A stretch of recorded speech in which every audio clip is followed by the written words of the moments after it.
in 2012, I already lived in Seattle for 2 years, and I started my theatrical career.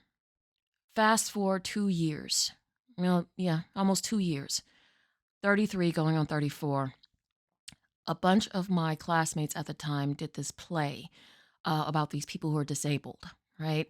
And I helped bring in tickets and all that good stuff. And so when it was over, since I came into the class later, I asked Greg, could I do my thesis? Because this play was their thesis, right? And then they can go out and go work. And Greg asked me,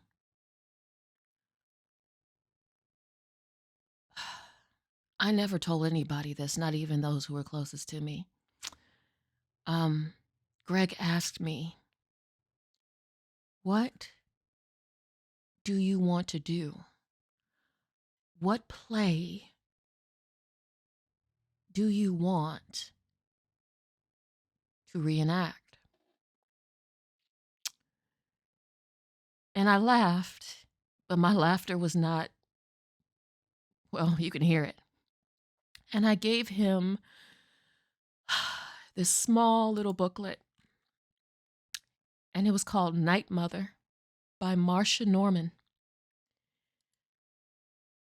Greg, my teacher, who I've known for nearly 2 years at the time, looked at it and looked at me, and he saw that I was trying to keep it together. And he just gently puts this packet, this play across the table.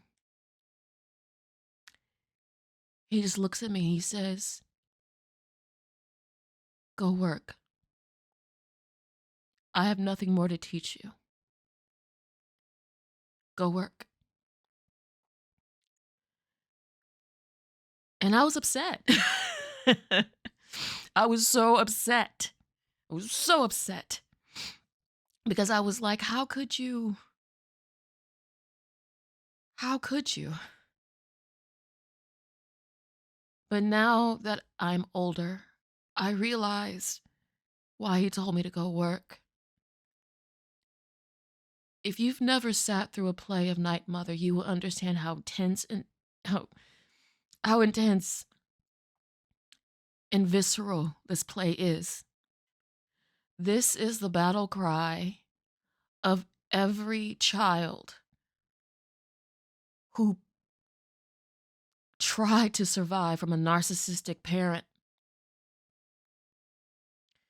And a lot of us, especially the daughters, didn't make it out alive. So this is my thesis that I never got to perform on Market Street in Seattle. I hope you like it, because thankfully I got out alive.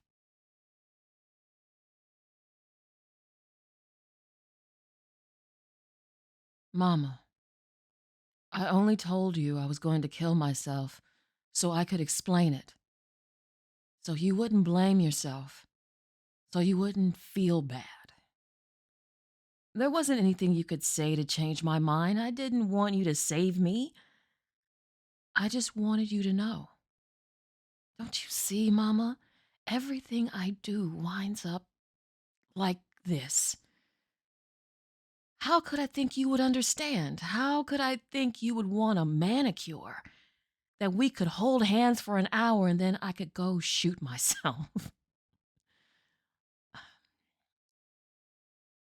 I'm sorry about tonight, Mama, but it's exactly why I'm doing it. I'm not giving up. This is the other thing I'm trying.